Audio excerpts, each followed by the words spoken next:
Hi, my name is Barrie Crampton. Today I'm going to show you around our Land Rover Discovery, then take you for driving it, but first I'll tell you a little bit more about it. When I say show you around, not so much today. It's a foul day. I'm not getting out of this car.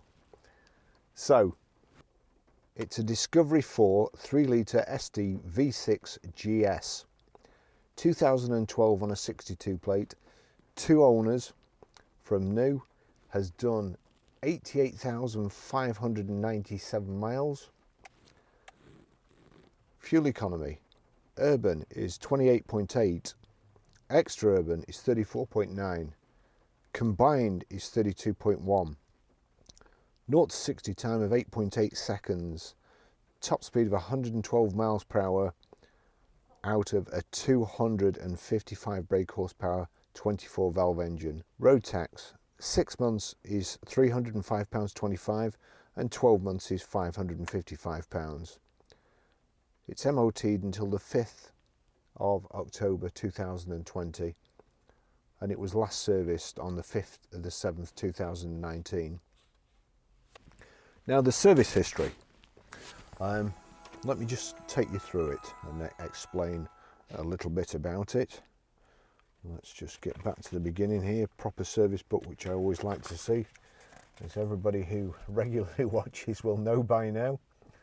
24th of 10th 2013, 12,186, that's Kentdale Land Rover. 4th of 12th 2014, 22,440 miles at again Kentdale Land Rover. 12th of the 1st 2016, 37,229, Kentdale Land Rover. 12th of the 6th 2017, 52,701 miles, Kentdale Land Rover. 2nd of the 7th 2018 at 67,401, Lancaster's Garage. 5th of the 7th 2019 at 82,793 miles, Lancaster's Garage, and the disc and pads and inlet manifolds were done. Now the reason these two services aren't stamped is that the person who owned Lancaster's Garage, this was his car. We rang him up with no evidence of the service history since it was last done in 2017. We rang him up and he assured us he had a Land Rover warranty and he serviced it religiously every year, told us the dates when it was serviced, and used genuine Land Rover parts as per the Land Rover warranty. He also said, which was very pleasing to hear, that this car was better than the new one that he'd bought. He really looked after it and it was a great car. And it's a shame it's raining so hard today, really, because I would like to show you around the outside properly, and also the inside. It's silver metallic, it's got cloth seats, and I honestly prefer, I do prefer sitting on cloth seats. It's far better than leather, and these days with everybody moaning about having vegan leather or whatever, you're best just forgetting about leather completely and getting cloth. Let's all go back to cloth. Well, we all know where we stand then, and then also people like me know whether it's proper leather or whether it's Artico leather or it's pleather or MB Lex as they used to call it. There's nothing wrong with it. It's superb. This has got 7 seats. You're going to have to take my word for it, because I am not getting out of this car today until I get back to the garage. I'll just show you how to put the back seats down in this Land Rover Discovery. It's quite a stretch, really. Lean in, pull the seat up like so, push down at the bottom. Same again over here. Push down at the bottom, pull the headrests up like so.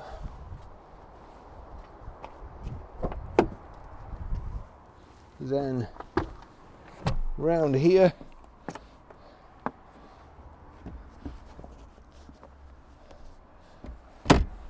bit ungainly.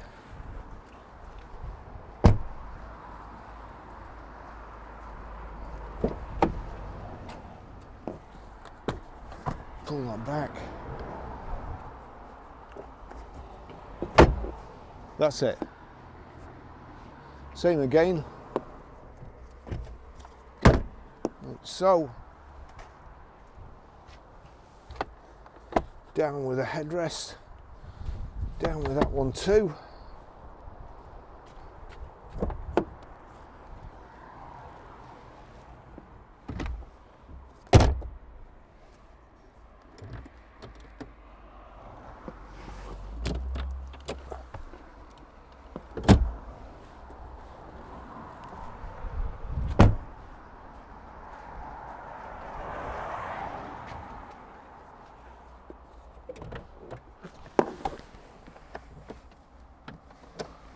There you go.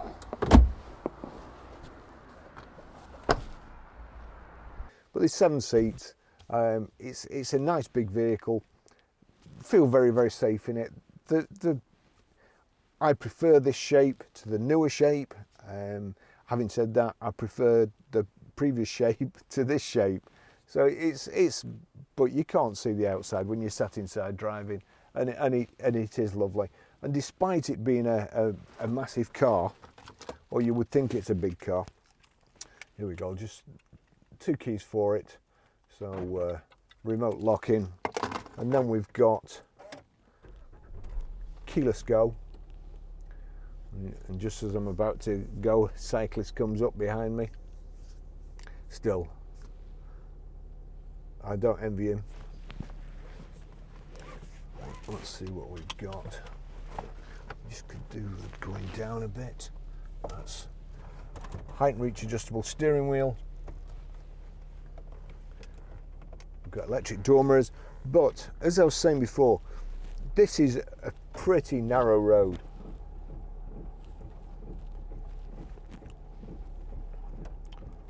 Turn that down a bit.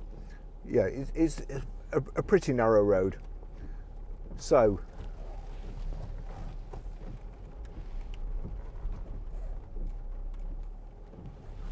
try not to fail by touching the curb.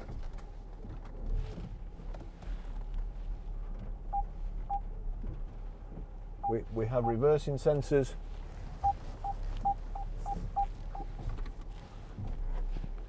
There you go. It's got a fantastic lock on it, so you can turn it round on a sixpence, even though it turns round in smaller spaces than a lot of little saloon cars. So it does have, as I say, it does have a great lock. There's all good tyres on it, and honestly, weather like today, there's nothing I'd rather be in than a Land Rover Discovery.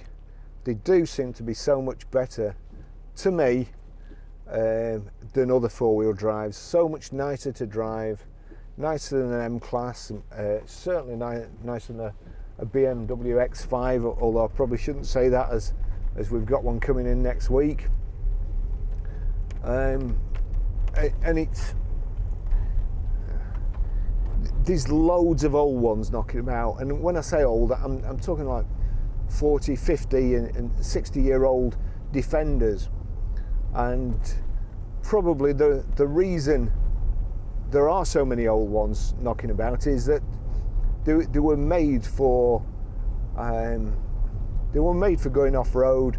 They were made for farmers, really, for towing stuff, for going over fields. And when you get something that's not being used, you buy something heavy duty and then use it on light duty, it will just last you forever. Our YouTube channel is very, very popular, and we get lots of people saying, I'd never buy a Land Rover, you know, too much goes wrong with them. Well, our primary goal at Grosvenor Garage is to make some money. If they kept going wrong, we sell them, and we have to put a warranty on them. You know, we have to look after them, stand behind them. If they kept going wrong, we wouldn't buy them because we wouldn't make any money. So all that's absolute rubbish. And kind of as an example, I've got a motorbike leather jacket and I bought it 20 years ago, and it's like brand new. And the reason it's like brand new is I sold my motorbike shortly afterwards, and I've never used it on a motorbike in this sort of weather. And it's like, but it's a heavy duty coat, and it's lasted, as I say, it's like brand new. And that's the same with these Land Rovers. I might be going on a little bit, but they're made for going off-road, bouncing up and down, wheels off the ground and so on, dragging big trailers. And when you don't do stuff like that, then it's effortless for them. See, this person in front, they're in a little Toyota Aygo, and they're all over the road. It's a small, look at it. It's the smallest car on the road virtually, and I think he might be drunk. But here we're going in this, and it's just effort. It's horrible outside. It's windy. It's lashing down, and I really, really would not think twice about jumping in this weather and going anywhere. Oh dear me, that person should not be driving.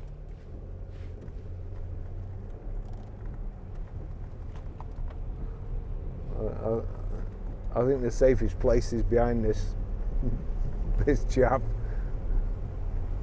Although it doesn't really matter, because whatever happens, if you run into us, he'd just bounce off. It's so. I really love these cars. I really, really love them. They're fantastic. We've got paddle shift on the steering wheel. It's of course automatic. Nice big thick door cards here. Big centre armrest. And you just loads of leg room, loads of space between the steering wheel and your knees. A bit late there, right? Audi driver. What can you expect? You've got your climate control here, heated seats, which we've got on today. It's got the gear selector, which I like.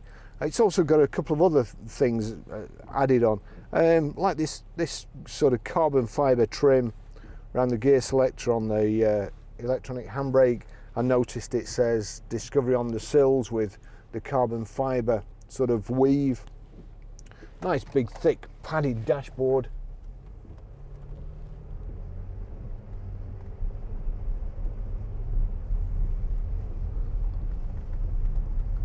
And there's a new shape Discovery in front, Discovery Sport. So it's like the old Freelander, a little bit smaller than a proper Discovery. But you know, if that Aygo that was in front of us before had gone through that puddle, it'd have been all over the flipping road. In this, you just straight through it, and probably waist high in water too. You can still go through. They're just fabulous.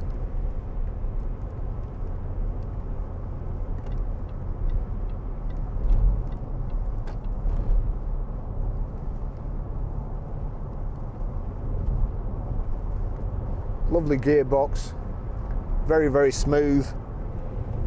You can change over to sport and use the paddle shift, or use the paddle shift as you want there. Command shift selected. We'll just slow down here. Again, using the engine braking and the paddle shift to slow down.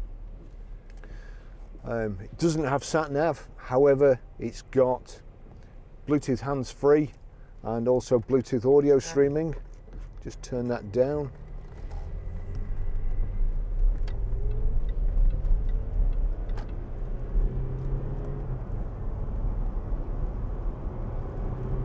And for a big 2-ton vehicle, this engine just pulls you away effortlessly.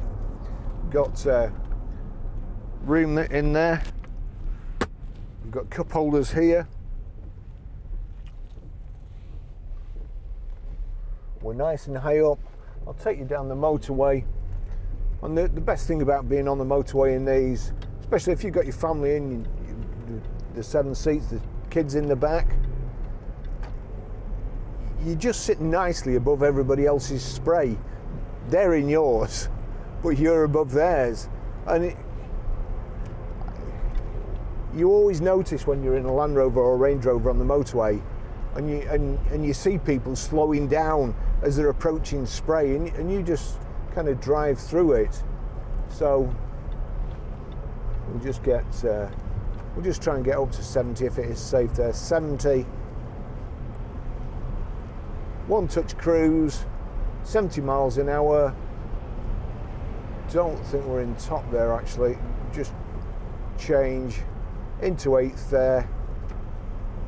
1600 rev, 70 miles an hour, nice and quiet. As you can see here, as we go passing, that vehicle in front, that people carrier, slowed down when they got up to the transporter. And I know the reason he slowed down, even though he's a bit higher off the ground, the reason he slowed down is he would have been in all the spray off those wheels, and we're not. If you like your family and you want them to be safe, then I don't think there's a better car. They're not something you jump in and we'll just see these people here pulling out, and you can almost bet yeah, there you go. Land Rover drivers don't do stuff like that, and even Jaguar drivers in front, nice and sedate, nowhere to go, all day to get there, and they're not going to cause a crash by doing something stupid like a BMW driver or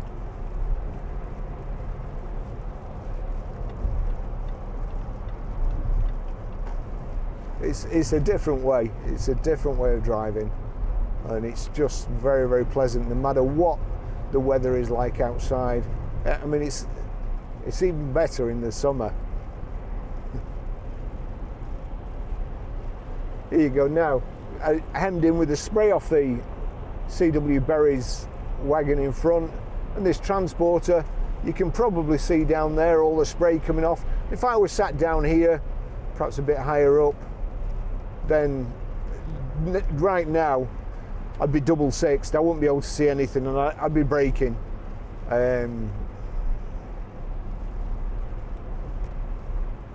But not a problem. Let's just see if auxiliary, if there's anything, if my phone is playing. Yeah, there you go.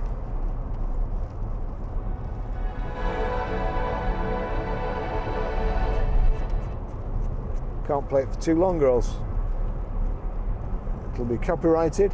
But that's my phone playing through the system. You just have to click auxiliary a couple of times once your phone's paired. There's line in and then Bluetooth audio streaming. No vibrations through the steering wheel. Another thing I've noticed as well with BMs, Mercedes and Audis, with all the potholes these days and all the speed bumps, we tend to get a lot of cars with buckled wheels, or buckled rims, and it's like driving in Fred Flintstone's car, or on Threepenny Bits. But you don't seem to get the same with Land Rovers, and I just think that perhaps the build quality isn't any better, but the stuff they built out of, that seems to be.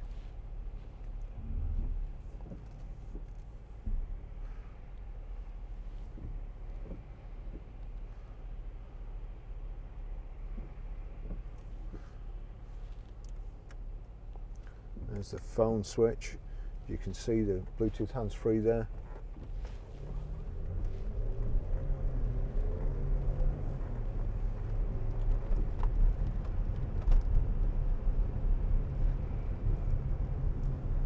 No indication.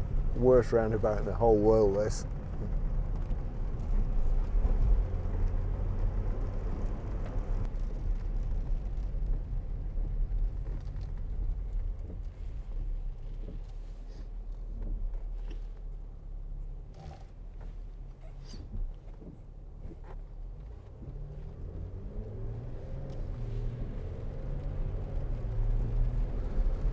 Front wipers working fine.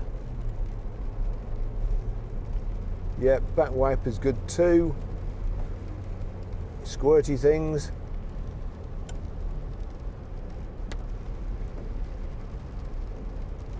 Everything working fine. As I say, you just, it's quite a smooth stretch of road here, but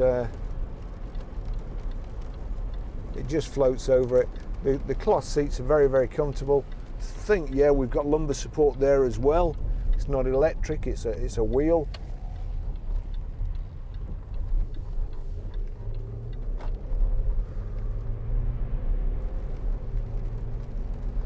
This is the Discovery's environment.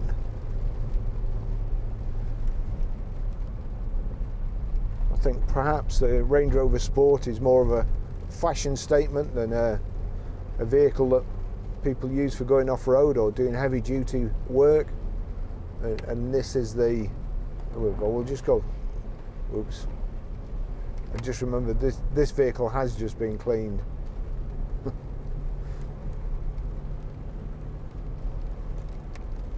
There. And from the smell coming through the vents, the farmers have been out doing stuff on the road, so I dare say the road further down will be a bit muddy as well.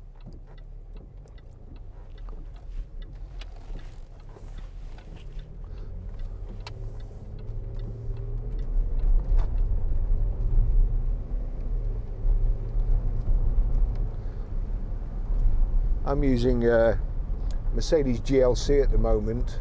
Normally I'd use one of these, but this wasn't in. One of these, a Land Rover or a Range Rover. It's not as economical as the GLC, but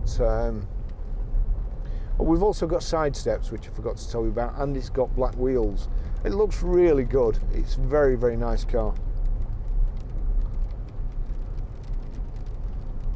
I think we've got black badges as well. Rear privacy glass.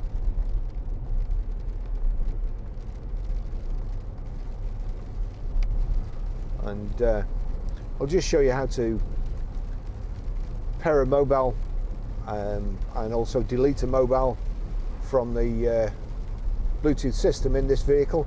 It's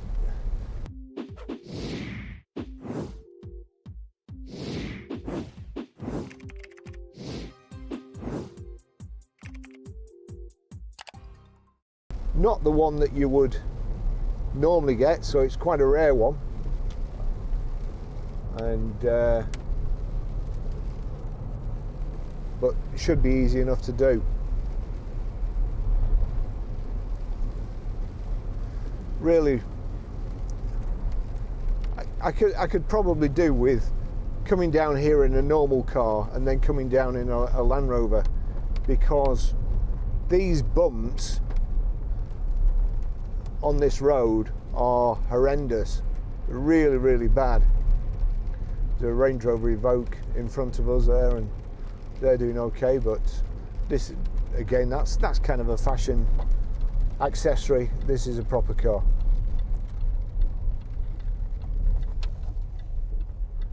I can highly recommend it. It's another great car we've got in at Grosvenor Garage. Hopefully it won't take too long to sell. A couple of other good points: split tailgate, you can lift the top up and just load your shopping in. If you need to load anything big or get your dog in, the bottom third will fold down. Again, the tailgate, as I was saying before, it's a lot more substantial than you would find in most for most of your other four-wheel drives. You can sit on the tailgate and it's going to take your weight. It's a really, really well built vehicle, and there's also plenty of luggage space, and you can also fold the 7 seats up. Hopefully, I was hoping it would stop raining so I could go back and film the other bits, but it looks like it's in for the day, if not the week. Thanks for watching. See you in the next video.